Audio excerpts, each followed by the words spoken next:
All right, I think we're gone live. Great. So, hello everyone. And today's edition is going to be upon the Prosecco um, Tories, and in particular, um, now this sort of term Prosecco Tory we're going to be discussing, but we've got Plantagenet here today as our guest. Hi, everybody. Thanks for having me. That's all right. And Plantation, do you know the term Prosecco Tory comes from at all? I don't know exactly where it comes from, but I know of the term. I kind of obviously know that the connotations connected to it. But if you want, feel free to explain. I'd love to hear it. Yeah, so I have upon good authority that this term comes from a person who I follow and follows me on YouTube, who's part of the he's also on Discord as well, so you might have seen him on there. Hmm. And his name is Joz. Oh yeah, Joz I know of him. TGA Powerful, who claims he's been claiming on Twitter this morning that he created the term, um, which myself, Harry and Gladid, and a few others have been sort of using when they've been talking about like Darren Grimes or there's like that other uh, conservative um, lady, what's her name, like Emily something or other that I see on Twitter as well sometimes. So, Yeah, but yeah, basically liberal kind of like liberal liberal, wet Tory. Yeah, yeah, basically liberal wet Tory, but also sort of your social physically, like economically, they will put themselves at the right, hmm but socially they are very much on the left and are, you know, you would say um Lib Demish. yeah. It's kind of, I guess you could say, kind of a legacy of the Blair governments and like the social ideas that kind of took the forefront during that there's premiership. Is it kind of sort of is that what you say the influence is coming from? At least from that whole new social stance, because after Blair, quite a lot of people, I guess you could say, were should have been in the Lib Dem party did join the Tory party, if I remember correctly. Yeah, I think Blair, sort of Blairism, Mm. and that sort of cool Britannia period that you could talk about the Blair period, so from like 97 to 2007, you could definitely say that the impact he had upon the Conservatives as a whole um, was quite profound because you have to remember the Conservatives lost. I think in '97 they lost about, It what was a was big it? amount, was it? It must have been. I mean, they lost an entire. That was a I massive think majority for Blair. It must have been at least 100 seats. Yeah. I think they lost about six in the 60% of their Mm. seats um to Blair or to the other parties, and that that would have had a massive effect on the party because a good deal of the sort of concern, because obviously this is your time before you had social media and these Yeah. sorts of podcasts and such, and so to be a conservative thinker, well-known conservative thinker in the public eye, um, you would have to be one of those politicians who would be known within the media circles, but also um, be sort of someone with um, influence within the party framework.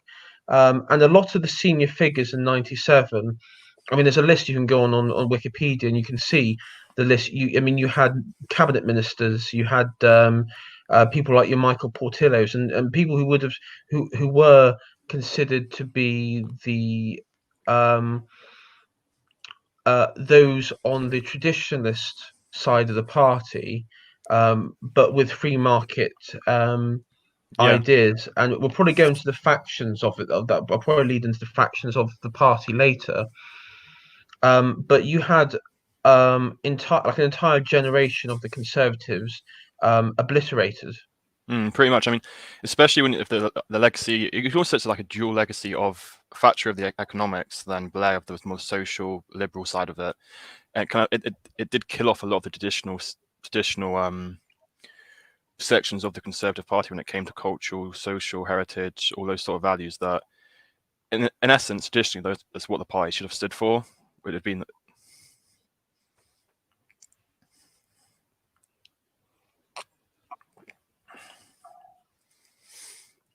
All right.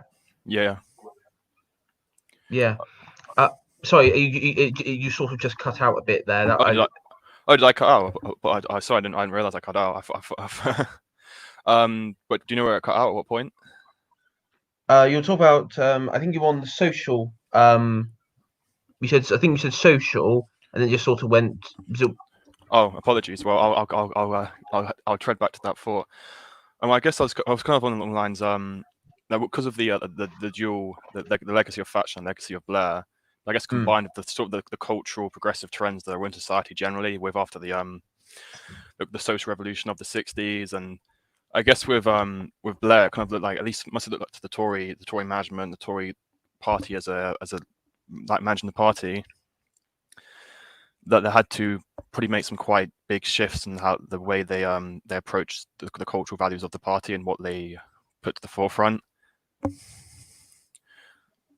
Yes. I mean that is because with Thatcher, she definitely. I mean, I think you could argue that from post-war period, you could see Western society going in a very particular direction, and it was very much culturally. I mean, we talk. There's a book out which is The Long March Through the Institutions, Yeah, seen that. I've put an order in for it because I think it explains the sort of it was that Italian communist, and I completely forgot his name now, and I usually struggle to pronounce it, but he was you had the split where you had one wing who said no, the revolution has to be through violent armed struggle sort of thing. So you're looking at the Red Army faction in Germany and your communist guerrillas in northern Italy and in places in Greece and such. And then you had the other side, which is Italian academic. It was like, well, no, what we do is we enter the institutions and we change it from within. And but it had to be like a long-term project. And it definitely looks like with Thatcher when she came to power, and this is the thing where I sort of disagree with a lot of people on my side of the political aisle for, is a lot of them will say either out of criticism or commendation that she wasn't a socially right figure. Well, and she wasn't engaged in the culture war, but that is not entirely true. She did engage quite a bit. Yeah, at least from what I've studied, I've seen a bit of it. But I think it's often been downplayed. In fact, yes, she. I mean, I don't know if you've seen. I'm just trying to think of a good example of her getting involved with the culture war. I mean, You can probably. it's one that comes to at least what I remember learning at A level in political philosophy in my second year, and up in upper sixth is it's quite a common point to it. I guess with Section 28, with refusing to allow homosexuality to be like promoted in school, and obviously that's more of an early stage of the culture war when these sort of movements were really gaining traction, getting the civil rights they're pushing for. But I guess that's the that's one area where she definitely tried to oppose it. Yeah. Yes. And I think as you said, Section 28. The big Chaz just mentioned it in the comments here. I'll just there it is. Yeah, he's absolutely right. That was quite a big one because that was one of the things the sort of left, and this is where you had with Thatcher, you had this very interesting thing where you had your left in your northern towns, places in like the valleys and the central belt of Scotland, and then you had the sort of academic left in the south in your university towns, cities, and London, and obviously you hear this. I remember listening back to people like Owen Jones and such when they've been talking about this. You had the union of miners and the LGBT lobby, I guess you could, or the LGBT lobby back then Yeah. it would have been. And if you look at it, like it was only like a small. They make it sound like this is a grand union of like left, Yeah. but it really wasn't. I mean, and this is the funny thing, and it's probably why Labour are doing so badly today, is they don't understand that their traditional supporters are actually very socially to the right. Mm. Well, I mean, that whole alliance between the British working class and the intellectuals of the cities, of the academic classes, it was never going to last. It was they were fundamentally did have completely different values. Even if you go back to the 30s, the 40s, our academics.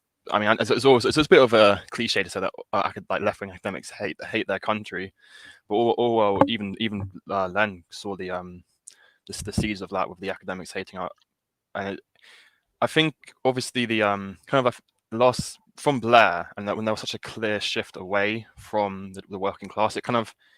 I mean, even if you look in the early parts of Blair's premiership, there were the seeds of the BNP with that whole movement, and then which I guess you could say it kind of transgressed into the Brexit Party, into UKIP as well.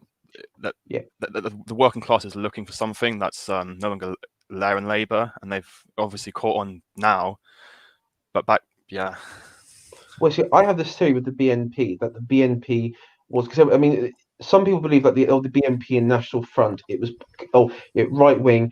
It must have been born from right wing individuals, and from mm. that means it's born from the Conservative Party voter base. But Yeah, I have this theory that actually it was solely born from the Labour Party movement.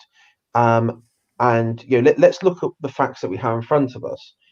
Most of the I think when it comes to um, back in its heyday, the number of councillors the BNP had, most of them, or I think majority over, let's say, former Conservative members, most of them were former Labour councillors or former Labour yes, members.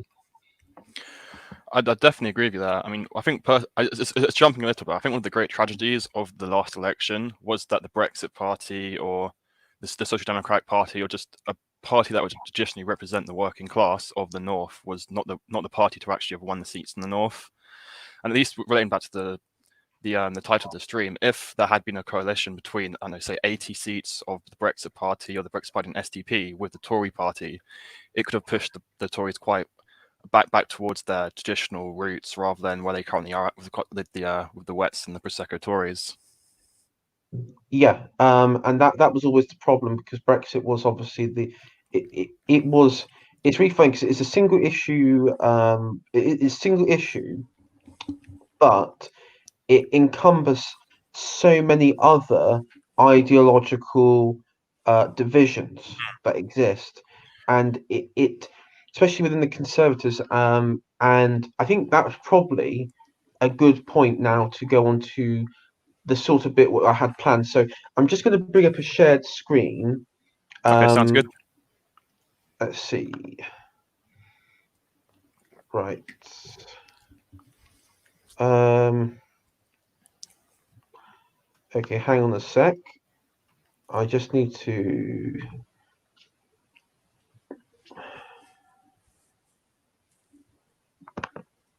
Take your time. That's all right. I'm trying to do it without actually deleting the stream by mistake.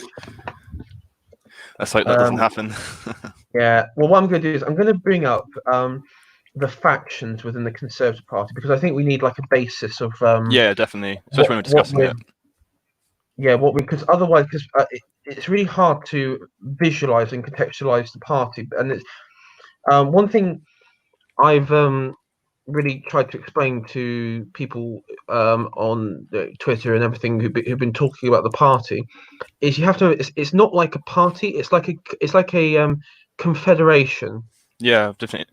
I mean, that's one thing I've always thought is when I've been talking to people on Twitter or just generally, is that you have to think of the party not really as the Tory party isn't ideologically attached to much really, and it's No. more it's more of we want power, we want to govern, and and that's always one thing I'd like to, well, at least I'm talking to like left wing people, is like just define right wing and define, like, because I agree that in a lot of the things that the left wing people say that, oh, the Tory party only wants power, I'd agree, but surely by using that logic and seeing the dominant ideological trends of the era, you can put two together and at least make the connection that culturally they're no longer on the right, or at least if they are on the right, it's very a soft right, close to the centre.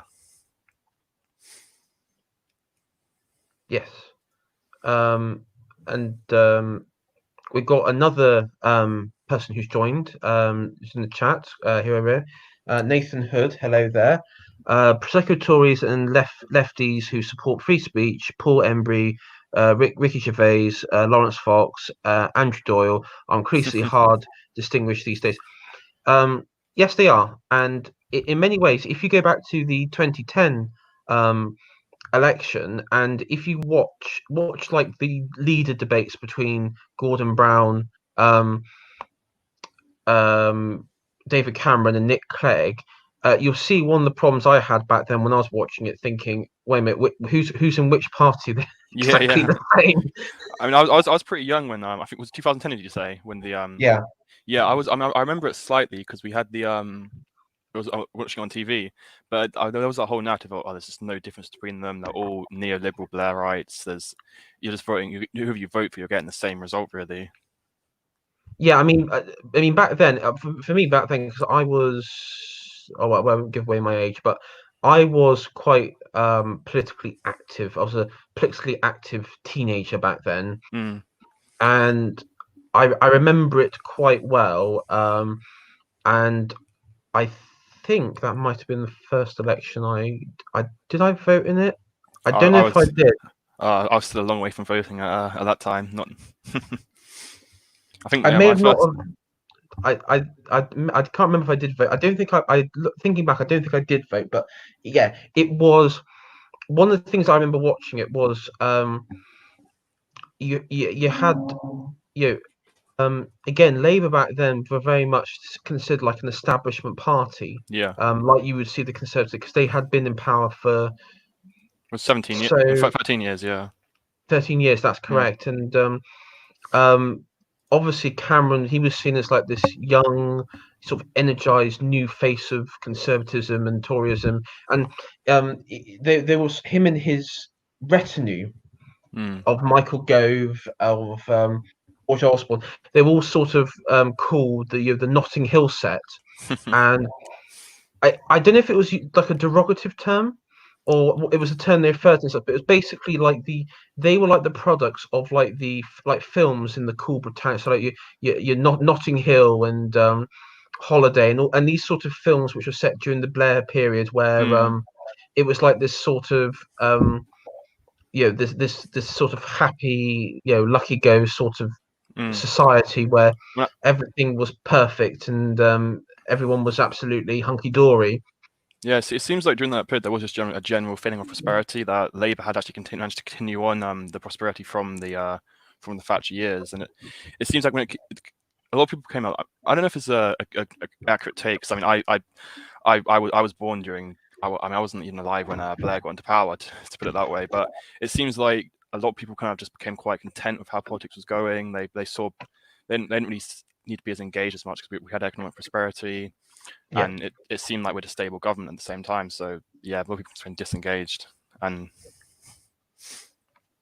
I mean, I was born when Major was still in power, who just was in power, and one of the problems was that the you had a series of problems with the Conservatives, because you had the situation with the exchange rate mechanism. Because, and this probably goes back, we'll talk about origins of Proseccoism and like Wexford and Tories, where Thatcher was kicked out by basically, I guess you could say, the Wets. So yeah, you Heseltines and in the other sorts of general scumbags, they exactly, all basically of them. forced her out.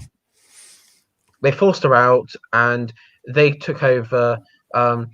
Well, Major took over, and they sort of, the reign of the Liberal Tories and the Proseccos persist. and I mean, I always think of it. Do you know like the kids TV show Avatar? Yeah, I have done. Yeah, back in the day.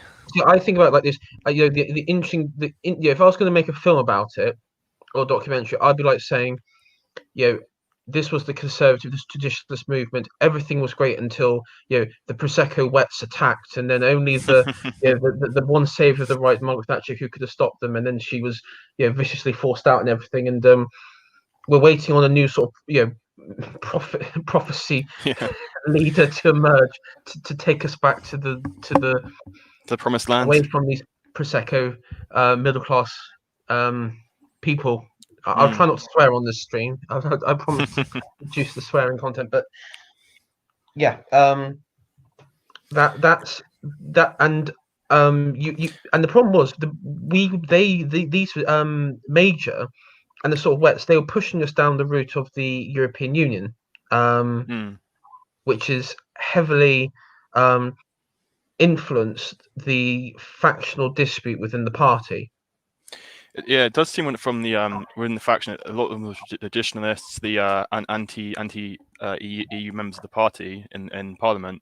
It seems like they congregate around that sort of that concept of obviously the UK opposed as being separate from Europe, or at least not as integrated into the European Union as the Wets desire.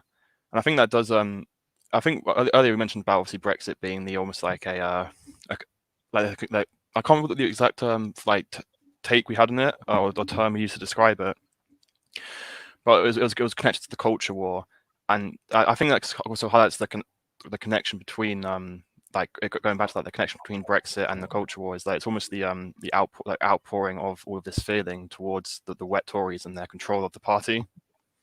Yes. How do we remove Wets? How do we remove Wets? It's a good question. Burn down universities and ban Oxbridge students from joining the party. It's a good start. That'd be the only way to do it. Start a new party. Get rid of the Tories entirely. Yeah, I mean, it's not likely, I know, but it's always an option. It's always an option. The trouble is when you do that, the problem is you got to create a new party. You have to get past forget the political side. You have to get past the media machine. Yeah, they really are the guardians of the political sphere. Yeah, the trouble is if you create a new party, the media, and you say to the media, "Oh, well, we're on the right. We reject sort of Keynesian economics theory, and we're socially on the right." They will just say, "Fucking Nazis!" Yeah, straight away. Don't even get a chance. I mean, if they'll call Boris Johnson, who's a pretty wet One Nation Tory, a Nazi or fascist almost daily, what are they going to do to people that actually support free market economics and social conservatism? Will be the second Hitler. You'd be hounded. You'd be hounded by the Guardianistas constantly. Okay, I've got it up now. Shared screen. Oh, lovely. I'll just make sure it all works everyone. So I'm going to be using Wikipedia. I know you shouldn't do it, but as sources, but it can be alright for some basic information. To be honest, it's not. Yeah. Yeah, this is like an overview. So I guess guys can all see it. Yeah, it's not too. You just about you've got to kind of squint to see it, but yeah, maybe that's just me. I say probably for the viewers watching it on sort of maybe bigger screen. Right. So we've got it up here, and you've got basically three factions. Now the way that I see it is, if you I don't know if you know about this Plantagenet, like the sort of French system, like the feudalistic medieval French system of of course. The estate. So I'm pretty sure. So you got like your first estate, which is like the nobles, and then you got the second, which is like the clergy, and in the third you got like the merchants and everything. The third estate. This is how I view the Conservative Party. Basically, you have your first estate, so that's your traditionalist Conservatives, and they're the ones that are sort of like the high Toryism. I think probably says there as well. It says high Toryism. That's and they're also high Toryism, Catholics, Church of England, strongly unionist, and the people who are sort of part of it, it's like your Nadine Dorrises and your Jacob Rees-Moggs Hmm. and your Andrew Minchins and all those sort of people. And traditional conservatives are also usually part of the free market conservatives. They sort of can transcribe across both. Yeah. Um, so, like socially to the right, economically to the right. So I think at least during the time of the Corn Laws in the 19th century, there was a significant part of the Tory party which was actually pro-free trade when there was that debate back historically. Well, that yes, you're Yeah. absolutely right. Because the Peelites, I don't know if you heard, but there was actually Robert Peel Oh yeah, split yeah, from I do. Yeah. Conservative. He split from the main party, but Mm, over these sort of social things, including the Corn Laws, and a good portion of the Peelites went over to the Liberals. The Conservatives were forced to, because then you had your Disraelis that came in, mm, and he was the one that coined the term "one nation conservative" because he yeah. realised that being a bunch of a party for the upper classes, when more and more people were given the rights to vote, It wasn't gonna. wasn't Yeah. wasn't the best thing. And so he reformed. I mean, you could argue that he was probably the one conservative leader who managed to reform the party more so than I think any in human history of leading of the conservative of any political party. Mm. So I remember, at least when I studied the party in the 19th century, is he's always pointed out as one of the key moments when they adopted the one nation conservatism and more of a focus on the working classes. And I mean, Yeah. interestingly, in relation to obviously like the wet Tories and their kind of social attitudes, you could say it's almost a like a repetition of what happened with Blair in the sense that in the late 19th century was the rise of socialism, the rise of welfare liberalism, and the Tory party had to adapt to the new circumstances that was being faced by. Yes. Yeah, and that is the essence of the Conservative Party. It's constantly adapt. Exactly, yeah. And one of the problems, and this is where they all go wrong, is their adaptation. I mean, this Proseccoism and their adaptation to the Proseccoism is basically in response to what they think the public Mm, want to hear 100%. and what the media tells them. And somehow you need to grab the Conservatives by their scruff of their necks and shake them and tell them nobody reads the bloody Guardian. Stop pandering, for fuck's sake, guys. Come on, just stop it. Why I are you see do- we broke the no swearing rule. Yeah, I broke it, but it pisses me off so much. It's I like, agree. I mean, they're a party that are obsessed with getting in power, using strategical aims to do so, and they Mm. just do the most absolute. They It's appeal banned to the small people. minority that really isn't an accurate representation of the whole country of where the country is. No, and they get played. They get played like a Yeah. fiddle by these idiots. I mean, by these Marxist lunatics. They get played by them. And I mean, this is the party that is meant to be the most Machiavellian, longest surviving party on the planet, and they get played. I mean, I think to a certain extent, if you do look at our political class, though, like at least in the last 20, 30 years, we aren't getting our best and brightest in the political class and our political elite in our parties. And obviously, historically, the Tory party has always been great at adapting, but at least there's I think there's some sort of rot at least in the party in the last and it's not what it used to be in the sense that it doesn't have that. Maybe its Machiavellian ability has just decreased over recently, but it's something. It seems a lot weaker, especially Brexit revealed that there's like a quite substantial split in the party, and something needs to happen to fix that. Yeah, I mean, let's bring this up. Yes, and probably following on that point, you said Mm, the rot in the party seems to be persisting somewhere at the top. I don't know how far at the top, because I know there is like a yeah, hierarchical structure within the party. It seems to be sitting, I would say, within the conservative central HQ. If I'm absolutely honest, I think that's where I think it sits within the spin doctor element, the PR aspect of the party, the sort of the top brass of the party. yeah. That's where the problems lie. 'Cause, I mean, it seems like at least with like the ERG and a lot of the more of the at least the grassroots Tory base and some parts of the parliamentary party, there is a lot of them do actually seem to be in line with the way a lot of people in our spheres are running with their opinions. But at least in the management of the party, something maybe it's a legacy of the Blair era again, where they're still kind of caught in that early 2010s, late 2000s sort of frame of mind. Yeah, I mean, I think there is also, I mean, heaven forbid even suggesting it, that, and this may come as no shock to anybody, there is also an element of snobbishness within the Conservative Party. Now, I Yeah. know everyone, take a moment to sit down because it's such a shocking statement to make. But there is an element of snobbish within the Conservative Party, and Conservatives think that talking about the culture wars is basically like a something beneath them. It's like, oh Yeah. no, we have economic policies, we have physical budgeting and policies and defense thoughts and everything, and think tanks and everything. We can't talk about culture wars. Mm. That's what the That's one of people the below us talk about. And yeah, it's one of the key failings of the right ever since the culture revolution of the '60s has been talking culture. It's I mean maybe it's like you said that they feel like it's below them, or maybe today it's just they're too scared to because of the media and the public reaction of what happens when they do. But it's something that the Tory party needs to really get some sound arguments and have some moral backbone to defend. This is what we stand for culturally, and we're going to defend it even if you don't like it. yeah, and yes. So,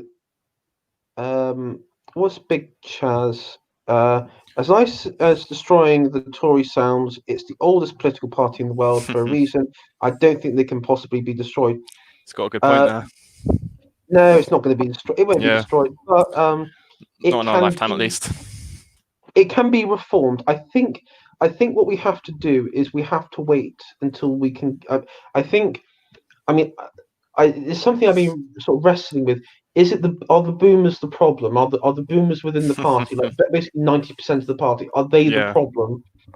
And I would say I originally I thought yes, but then when you see your Prosecco sort of like the young Tories, Mm. they seem to be the persistent. They seem to be like an emerging sort of legacy boomer sort of generate. They're like sort of like a um the boomers' interpretation of how young people should be, sort of thing, and that's that's starting to concern me as well because they are. I mean, they're going to be the ones that are going to be taking over the reins of power when the sort of next gen comes along.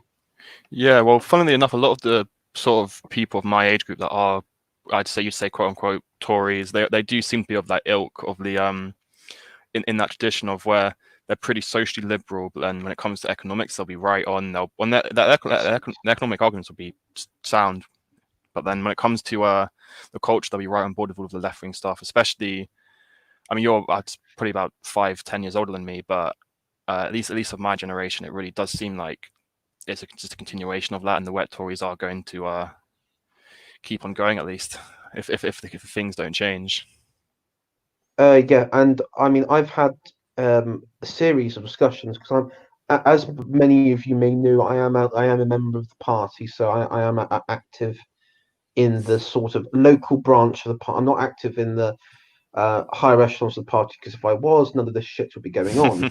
Um, if I had any significant power, definitely none of this shit would be going on. But I'm sort of active within the sort of grassroots of the party and the branch, and it's very different. And when I say it's very different party, because the sort of socially be liberal sort of thing, while it's tolerated, it's not the majority view, and it's Yeah. and in the local branches, it really isn't the majority view. Not like what you would see on like when you like say when you go to like the Tory party conferences. When the media go there, the Conservative Party will put when they'll say, okay, here's a young Conservative or here's a Conservative, they will send the most like liberally minded Conservative in Mm. the party to do the interviews, like the sort of acceptable face, because you can't have some heaven forbid some like right wing nutter who's arguing for like Austrian sort of style economics and say, well, maybe the NHS is getting too much money. Maybe they're not efficient in how they use their money. Sort of on extent, there's like, oh, we can't have any of those sorts of people on there. I mean, that's the party is too just media conscious in general, and they don't know how to deal with the media because the media and the arts and everything and performance are dominated by left in general, and so that's why the left always have an edge over like social. They've always had an edge over social media, over PR, over media. I mean, a lot of people in the media industry, because I've done a bit of work in the media industry when I was at college and when I finished nice. and went into the workplace, and I've worked for both the BBC, ITV, not like proper employed by them, but I guess you could say contract work. Yeah. Are they? They are dominated by the left. I would say probably each of them, it's like 95% are ideologically on the left, and the remaining are either left or they don't know it, or vote right, but are also slightly socially left. So very much that it is dominated by the left, but in a massive percentage. And even if they're not all progressives, a lot of them will just be passive progressives. They'll support the Mott and Bailey arguments. Like, we just want equality, we just want these things, and they'll just go along with it, either because they don't know any better or because they think, oh, it's a good cause. They don't see the dark underside to a lot of these movements. Yeah. And yeah, you're right that they would sort of nod along with it. Right, I was just going to say we're on now Proseccoism. I got some examples here of sort of Proseccoism within the Conservative. So what I was going to do is I was going to remove this, and right, so I'm having to do this without deleting the stream, everyone. So I've brought up here's example. Here's evidence one. Okay, evidence one to the court.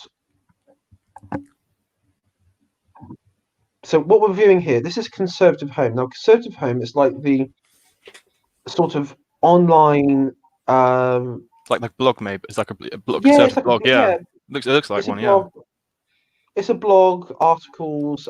They usually refer to them as articles or columns, like columnists and everything. Usually got columns there, but it's basically a blog. And I mean, you can see on here a screen. You got your Daniel Hannan at the top there, and he does his regular bits. But then you've got like I mean, it's very free markety. It's it looks like it. Very free markety content. But when you go into let's just see if I can find any juicy. It does look very I guess you could say media friendly in the sense there's nothing's going to rock the boat of the stuff they're going to put out there. No. I mean, yeah, there we go. Our top 5 reads for the summers on gender electoral issues. Where's that? Oh, that's below the Luke Evans story. It says top 5 reads. Right, here we go. Now, actually, no, here we go. Now you got. Now I'm just going to click on this because this is the one I was actually looking for. Thank you for pointing it out. Yeah, so you got now. This is on the Conservative Party home thing, okay? And it's our top 5 reads for summer on gender-related issues.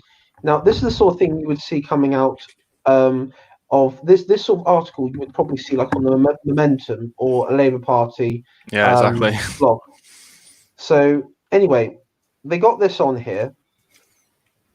And it said, what was it? Last week, it was reported that Dominic Cummings has set out special advisors, or SPADs, as they're called. Nice little name. Yeah, they're like SPADs are basically like this sort of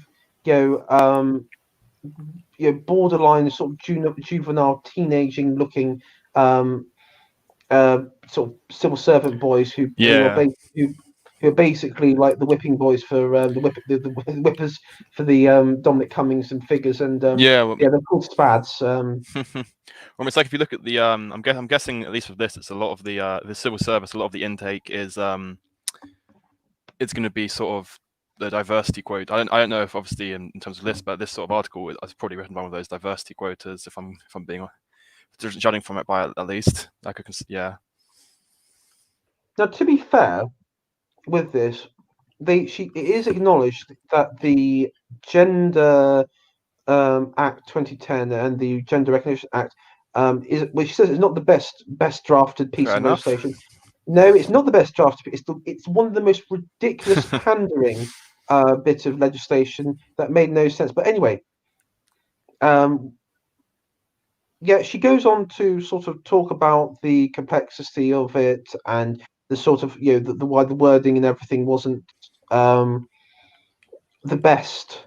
And it's sort of this is sort of related into employment, from what I can see. It's sort of so like I guess examples would be like your gender the Equality Act when it comes to your uses of toilets and facilities and everything. Yeah. Um, and um, and it's important because these sort of blogs are also used by members as, I guess you could say, like a soft lobbying, sort of like a soft conversation starter within the Yeah. party. So obviously these sort of things are pushed out.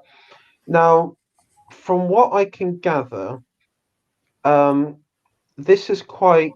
They're talking about obviously the gender bit.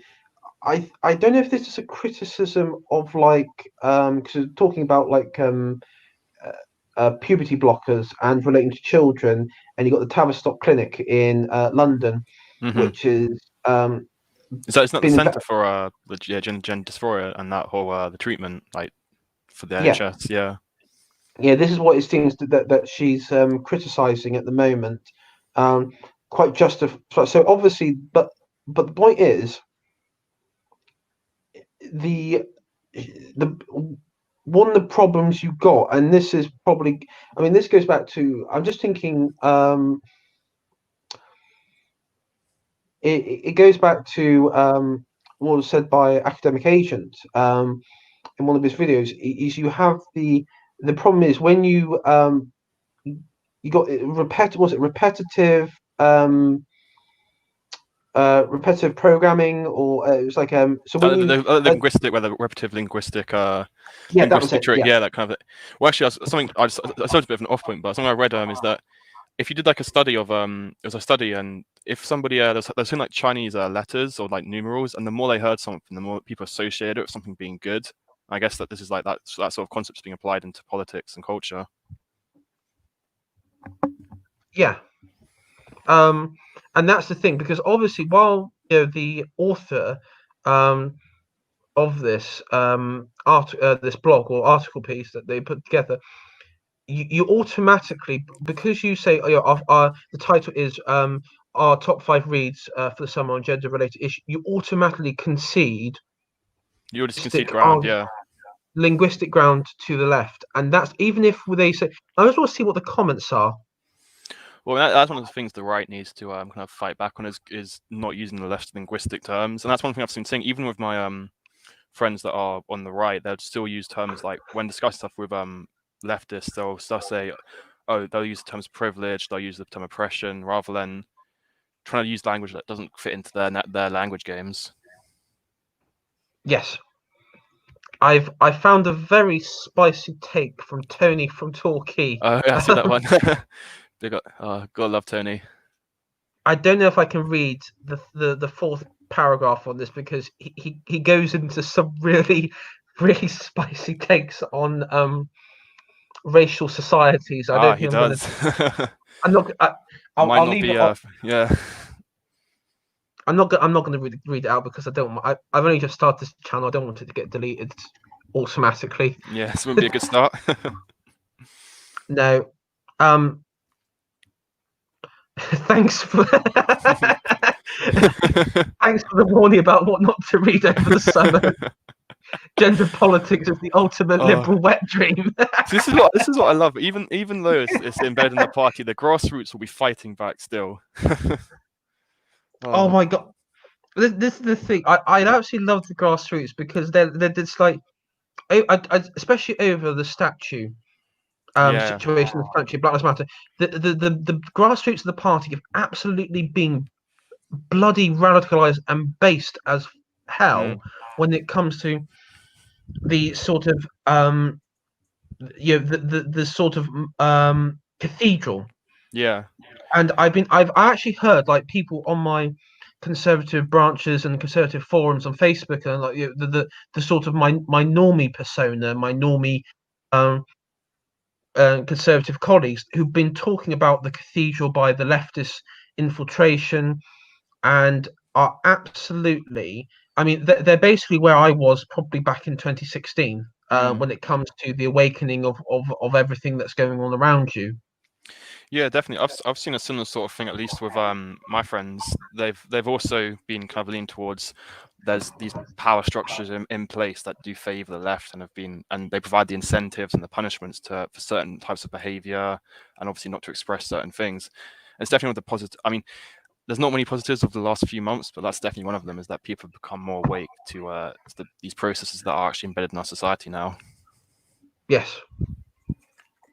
Um, and I mean, I do have. I mean, I was talking about it with academic agent on Twitter, and I said to him because he was talking about it like with America, where you had these fireworks going off in Los Angeles County Yeah, in defiance against the state uh, Democrat governor and the local Democrat authorities who said no, you can't celebrate July 4th.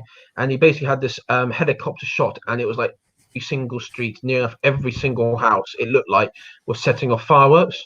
it's what you want to be And seen. I said, yeah, that is the silent majority. Now, where he and I disagree is he doesn't believe that there is a silent majority. He believes that the most people are politically easily manipulated one way or another. But I do still believe in like a form of wisdom of crowds where there are certain positions where people there's only so far you can push somebody or people. There's only so far. I think when it came to I think with Black Lives Matter and the statues, I think that is the limit. Yeah, especially with a lot of the grassroots Tory base, a lot of them still are. They hold that cultural and the heritage sentiment behind the UK and our history and what people have done for our country. Albeit they're obviously, I mean, people have done bad, people have done good, but at least with the statues that have been attacked that have nothing to do with it. I don't know if you saw in I think it was Glasgow the Scottish Highland like Lowland Regiment memorial was defaced, and at least with the Sanafoff as well with in London with all of our memorials. That's Yes. something where I'd expect to see a Tory government have a show some guile and actually kick back against that and say you cannot be doing this to our memorials and to our statues of our dead. Well, see, if I was Boris Johnson, I would have gone on national TV and I would have said to people, we're in the midst of a radical, communist, violent, reactionary force. Yeah. And what we're going to do is I'm going to put police on the streets. I might even put the army on the streets. And we are going to, in no particular words, we're going to kick the hell out of these communist bandits, and we're not allowing them to destroy our history or society. And if they don't like it, then they can leave. We'll kick them out of the country, and also, Mm. start making arrests. Start. I mean, I was hearing that funding to Cambridge University um, has been government funds to Cambridge University has it looks like they may not be they might be withholding it for the moment. But Well, that was I actually was I was something. reading I don't know if you saw the Starkey stream, but that was one thing he actually said that at least with the English department at Cambridge, that has to be defunded. So maybe somebody at Tory HQ has watched that stream. well, I think there are people. I mean, I know when the statues, when that cenotaph and that police that on the first week of the Black Lives Matter rioting. I don't call it protest because it was rioting. Yeah, it was. Um, Let's be honest. it was rioting. Yeah. In central London, apparently there was a group of cabinet ministers who walked into the prime minister's office and said, "Listen, we need to go against the woke lot because one of the problems you got is there were I think it was the disbelief in the country and amongst um, Conservative Party MPs that such a large group of the population who are so desperate to tear down Churchill's statue, so desperate to um, wipe out historical figures um, from the face of the earth, I mean, like Bristol, where because I'm not relatively speaking, I'm not too far from Bristol. I'm in within the easy commuting distance. I think I'll get on the train Mm. or something. And with that Colston statue there, the one thing that shocked me was the fact that it was a state. It was like it was a state-sponsored sort of iconoclastic sort of destruction, Yeah, because I mean, the local authority and the mayor openly sanctioned it, and so did the police. yeah, and the police just said they understood the anger behind it, and they didn't want to get involved.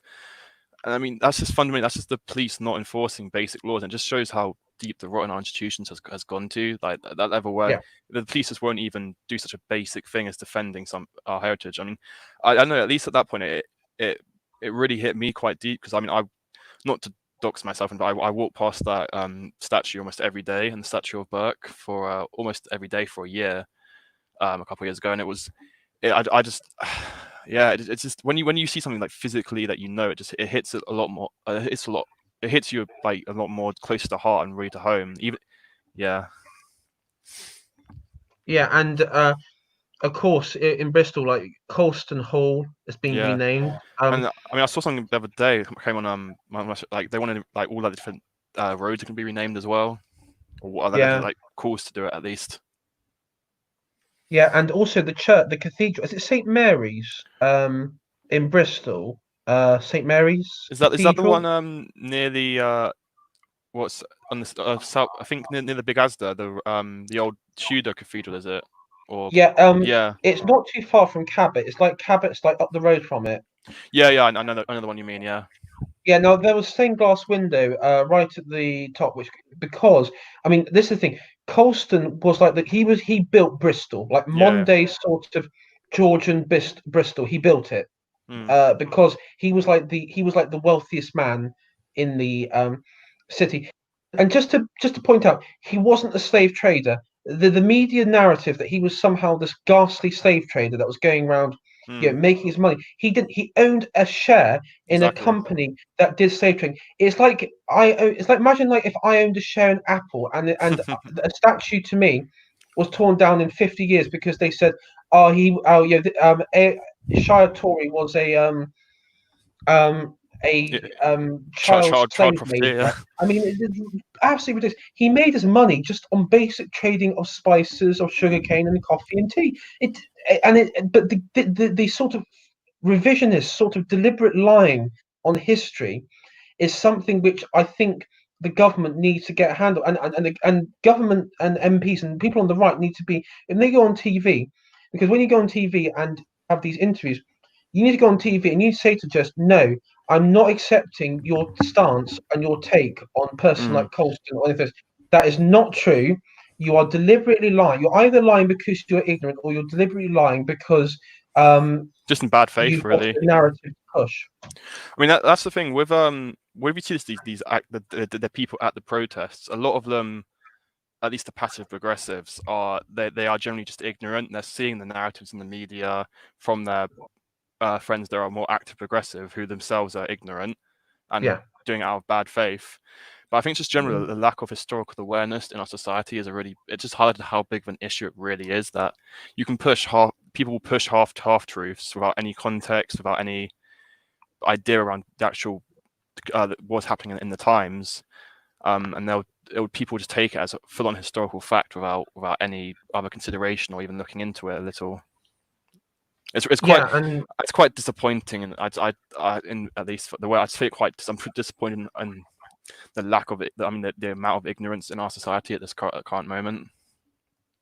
yes, it's I mean, it definitely shows that the education system, when it comes to teaching history, has completely failed in this country. Mm. It is, And I mean, that's at least one thing. I don't obviously kind of reveal my sphere of like what I'm studying and stuff, but at least with the shift in the way history is taught and going back to the 60s and the progressive revolution, is it switched quite heavily from looking at the state, economics, foreign policy, sort of that sort of thing, to more of a look at like culture and society. And at least from my perspective, it doesn't really give you a good understanding of focusing on culture and everyday life, almost of like why of how society develops. I think they need to look more actually like the state and the elite and how their role in society, and how at the end of the day, I think a lot of just average normal day culture is downstream from the culture of the elite. Because if you look at least the 60s and the Progressive Revolution, the seeds of that were in the 1920s with like the flappers and at least the loosening of social values and social norms amongst the elite rather than amongst the lower classes as a whole. That's when it really began. Yeah. I mean, I think, yeah, with the 60s, there was definitely this pushback um, uh, from the traditional sort of right that you had before. I mean, at the same time, I think you can also say, like with academia, like if you Mm-hmm. focus more on academia, this is something that just happened right after the end of the Second World War, where the Soviet Union, socialism, and communism became like this. It was almost seen as like this unstoppable force. It was always. I mean, there were some people that thought that places like America and here us in Britain will become a communist society Yeah. Well, that was one of post the empire. actually the slogans of the Conservatives in the 1945 election. Was one of the big points they emphasised was if you get a Labour government, it will be a communist communist NKVD style country. That's what it will end up being. Yeah, and I mean that sort of threat was very real. Mm. And that's why you had a lot of academics. Because people say, why did a lot of smart academics become communist? And it was like, well, because the sort of ground was already set for them. It was already Yeah. the sort of cultural shift. And this is the thing, because I mean, I always believe when it comes to communism and Leninist Marxist theory and socialism, these are sort of ideologies that are alien to common law nations like Yes. ourselves, because we don't have the quote unquote um, inequalities that would justify such ideology like communist Marxism to be born out of. Now, Mm. communist Marxism for me is always something that would be born out of a feudalistic society, Yeah, I mean, and we see even if that. you look at the English Civil War, there was the first like utopian socialist in the Diggers emerging from that Civil War, and it fundamentally socialism is just replacing feudal society with a cooperative society without the lord. At least when it back in the 17th and 18th century, and then the ideological foundations of it. Yes, yeah. I mean, they definitely um, I think you can draw. I mean, whether it's English Civil War. I mean, I always thought French Revolution was very much the sort of foundation point of um I I I communism. I, I used to actually I agreed with like up until recently, but the more I've been because I like reading about it and thinking about it, the more I have come to see that at least the social engineering, the kind of the kind of the key traits of the French Revolution were quite prevalent in the English Revolution or the English Civil War, Yeah. more accurately, just in different forms. But at least with the Diggers, they were seen as a very radical, extreme. They were never going to like have any hands on power. But then they're definitely more of a utopian socialist. But I Yeah. think yeah, it's definitely in the French Revolution. It was a lot more. It's a lot more clear the trends that you come to associate with socialism, with socialist revolutions. And that's at Have you least ever? sorry, go on. Sorry, go on. Sorry, go on. I was just going to point out because I've been reading reflections on the French Revolution recently, and at least Burke points out that a lot of the points Burke makes you could just as easily make them about the Soviet Union or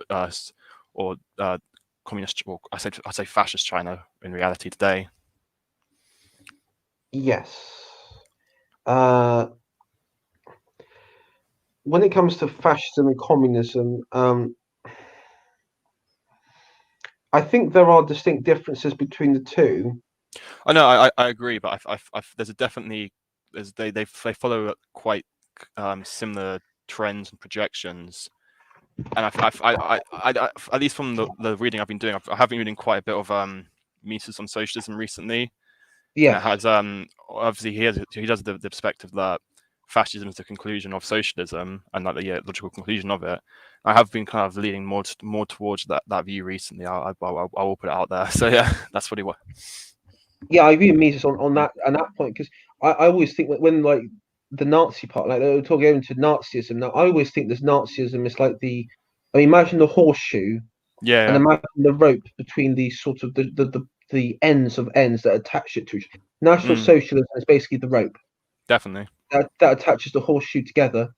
Because it obviously, I could go into the old, state of, oh well, the clues in the name, National Socialism, but Mm. actually, if you look at the policies of the Nazis, their policies were collectivize the economy. Yeah, national in their party program, one of the Yeah, key ones is nationalize. Yeah, collectivize it. Collectivize the working force. They were very pro union in that the fact that it was their own union, it couldn't be a union yeah, controlled exactly. by. Yeah, And and there'd so also and be a lot of party members within the different businesses and how they were managed and run. yeah, basically the what made the Nazis different from your run of the mill communists and Soviets time is basically they dropped the internationalist aspect, the international revolutionary aspect, and that was it. Yeah, I mean fundamentally, if when you, I mean when you that's I think that is the key distinction between in like socialism in the sense of the USSR or a lot of the socialists we see today is they're international. And have you ever read anything about William Morris? I don't know if you know of him, but at least even in No, the late 19th century, there was clearly that split because he originally came to favor state socialism, then he came to see that as just it'd be socialism for a nation. And I guess I guess you say national socialism. He came to reject it in favor of international socialism, where obviously yes, all grounds of class and nationality would be broken down rather than just class. yeah, and that's one of the problems. I think that's been one of the weakest point. I think because I mean, without getting myself in too much trouble, I think Nazism was more successful when it came to taking That's a over. big no-no there, mate. Okay, okay. Let me. No, I'm joking. Go on. Not National Socialism. There we go. Sort of cover my back. Yeah. National Socialism in Germany was more successful than communism. Let's just say like the attempts in Spain or Hungary in like Yeah. 1919, 1920, because it had a clear aim. It because it was grounded in the realpolitik sort of side Mm. of where it understood that there is distinction between people. I mean, like a person in France and a person in Germany has a very different value system. That they are not the same. The sort of internationalist workers are all the same attitude that that's born from It's like grounded things in like utopianism. that's capital is it's complete bollocks, really, because it's from an idea where you have no clue, you have no understanding of the sort of diverse and cultural richness from someone like Europe or anywhere else in the world. Because and when you go down that like, okay, well, we're not going to acknowledge it. That's why Mm. people are turned off from it. Yeah, exactly. I mean, that's one of the I'm not to obviously get into the questionable YouTube algorithm, but that's one of the key successes that the socialists and the fascists had over the international socialists is they could really tap into that the cultural and national identity of a nation and bring it to the forefront.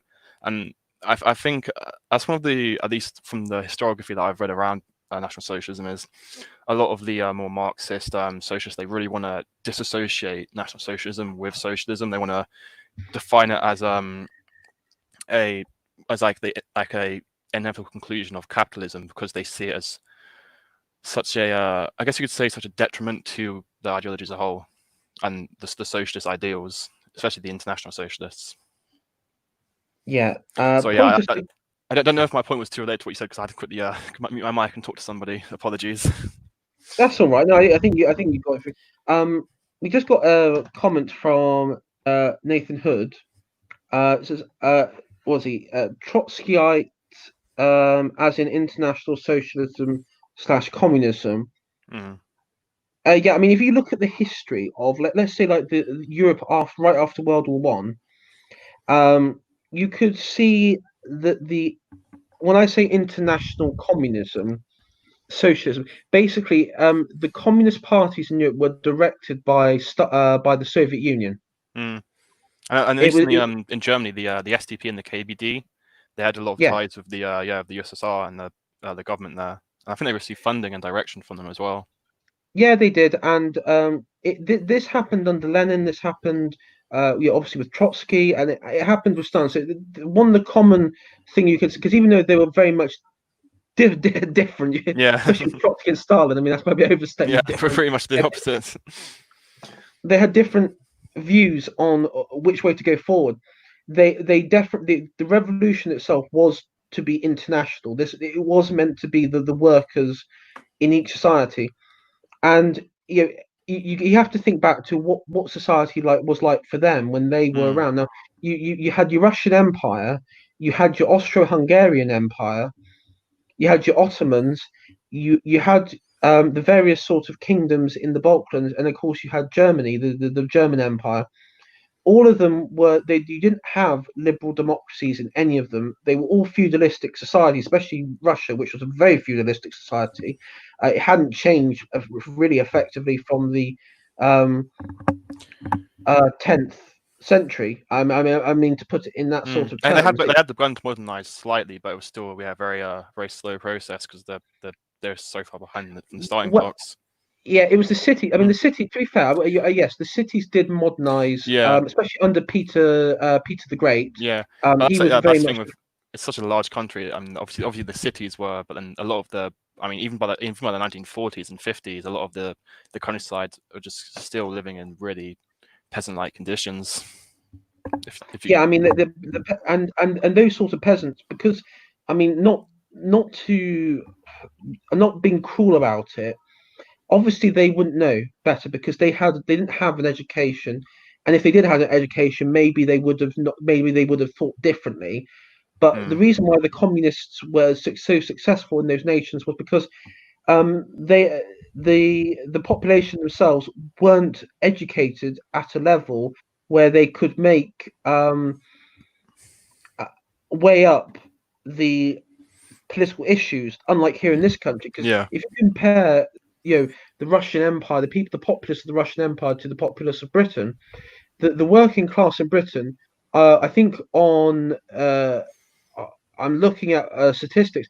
I, I I think it was I think by that time it was like in the 90% yeah, region because it was high up by that point at least. I mean, even if going back with the printing press was one of the key things through the English Civil War and the propaganda spread around at the time was that the fact with the creation of the printing press, and obviously more people were literate, especially in the the middle classes that were emerging in the 17th century, is it just allowed obviously a lot more political engagement in society and the political culture of the day.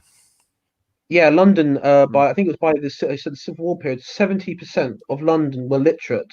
Exactly. Yeah, there we go. Which was quite amazing. I mean, that sort of statistic was quite an amazing, especially for um back then at that Yeah, sort of time because and this is the thing. I mean, obviously we've sort of gone down the history bit and then not trying to divert too much, but uh of course for much of European history, the concept of reading was because you'll find if you look like go medieval history, you'll find a lot of European rulers, and maybe I think even some English rulers as well, or Saxon ones, were literate, but not because they um, were unable or something. It's because something like reading was seen as like a skill, it like was. a Yeah, it was like being a blacksmith or something. It was something that it was a skill. It's like, well, why do I need to learn to read when I can just have a scribe? mm.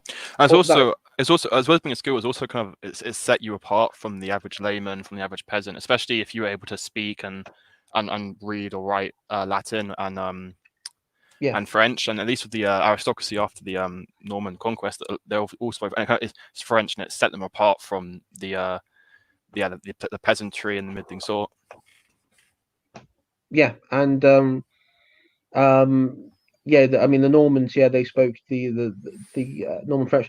They also Latin was more frequently used in legal matters along with Mm, French as well, because obviously with the Saxons were quite.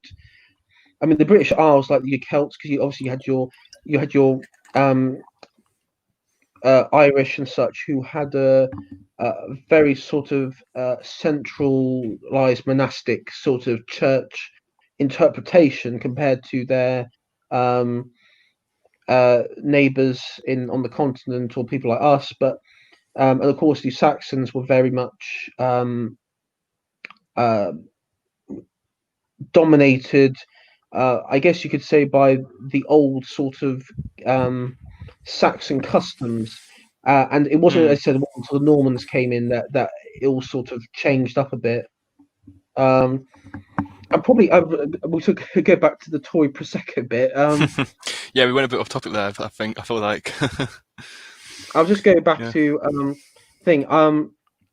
We've got there's an article from a few years ago, um, and this sort of goes and this sort of talks about and probably this stream is more like an origins. I mean, we could talk about like the origins of and sort of those who've allowed the Prosecco Tories, I guess you could say, to become more Yeah.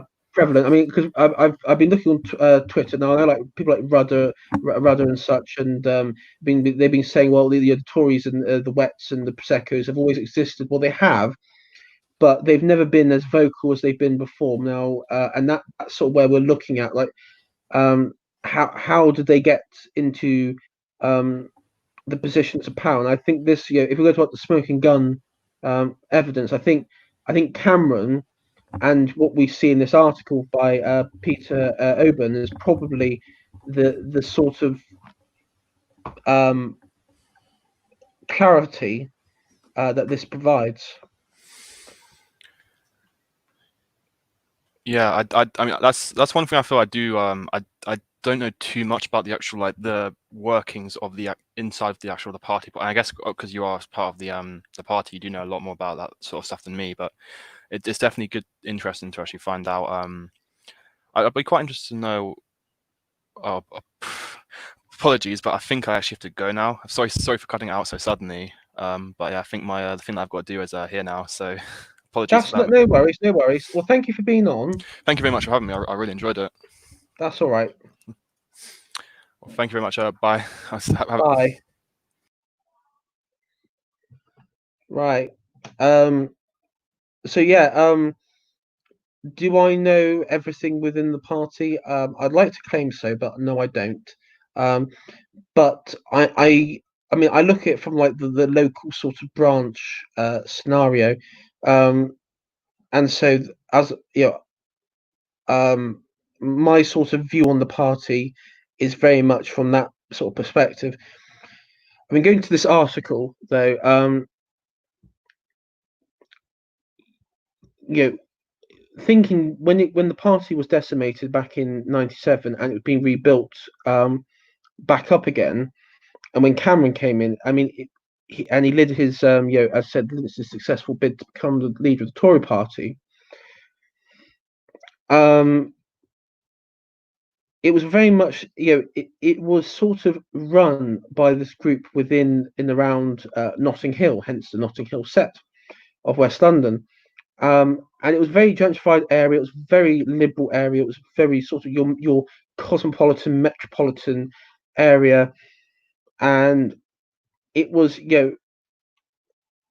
I think what was it self-obsessed, smug lovies. Probably can sum that up in one go. Yeah, self-obsessed, smug lovies. Um, and they were very much seen because the idea was that Blair was able. This goes to Blair's theory and Bill Clinton's theory of the third way, the sort of the middle ground, the sort of centrist middle voter who make up the majority. And I don't know if that is. I don't believe that there is a third way. I think there are um, people on either side who may have similar views who can um, that is interchangeable. So you might agree with the physical policy, but you disagree with the social policy, and vice versa. But anyway, obviously for Cameron at that time, he wanted to win. He wanted to get back into power, and so for him, he had to go down that central line of a third way and basically emulate Blair effectively. And you sort of see that, like for Blair, like one of the successful things for Blair was that he was able to have an effective spin campaign, and it's quite hard to imagine. But before Blair, you didn't have your Alistair Campbells, you didn't really have your Dominic Cummings. I mean, it was very much you had your Downing Street spokesperson, but you didn't have this sort of constant contact with the media and with journalists. It was very much because it was very much better in many ways because you didn't have the sort of constant pandering to the journalist class, but also the constant sort of schizophrenic movements by parties because the one opinion poll came out which made which said this about them on this topic, and then they did like huge U-turns. So the parties were, even back then it was a bit better. It was better than, I definitely say, when Blair came, because obviously you had your Alistair Campbell, and then of course you had the Dark Prince himself, Mandelson, who basically would contact journalists and say, "Listen, run this story for us, run this story," and it was like a very effective propaganda machine to get the sort of pro Blairite message out there, and it worked very well for him. And of course, from Cameron's and his inner circle's point of view, this same tactic would be needed for him if he wants to get into power.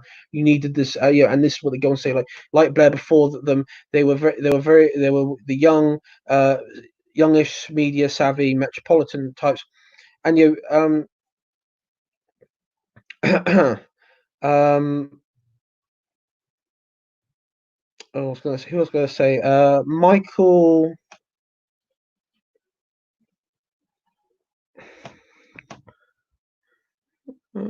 Let's see. Michael. I forgot his name now.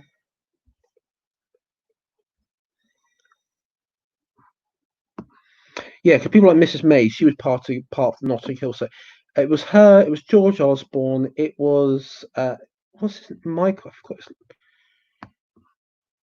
his bugger it. I forgot his last name.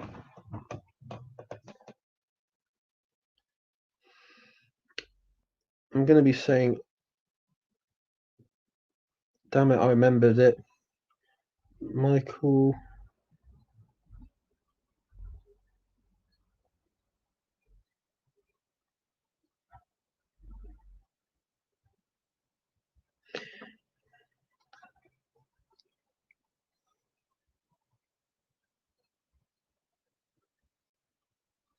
I remember his wife's name.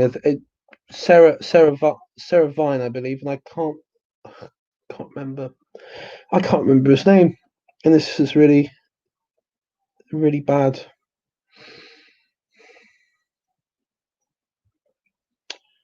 He was in vote leave. He was he's been a minister. He tried to run against Boris. He stabbed Boris in the back, and I can't remember what he's called.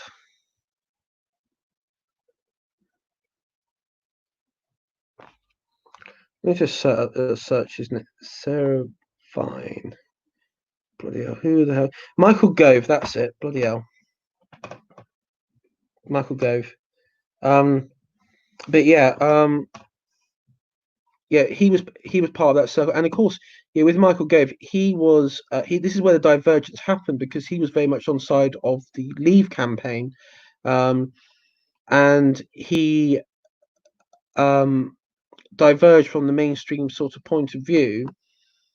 And then you had sort of, because then the generational battle of our era, which had been Brexit so far, you had the split within the Proseccos, the wet Proseccos, and one side, the natural position of the wet Prosecco being Remain, and then you had the sort of free market but socially liberal Brexiteer Proseccos on the other side, who were controlling the narrative from that point of view.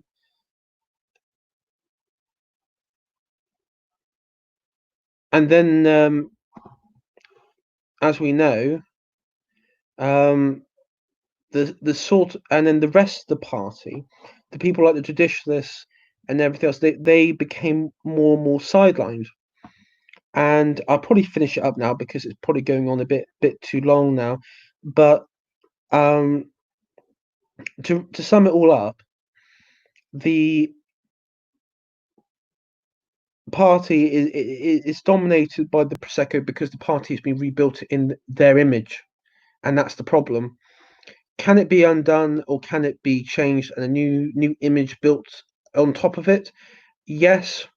Is it going to be done by the likes of Darren Grimes or anyone else? And the other ones, no.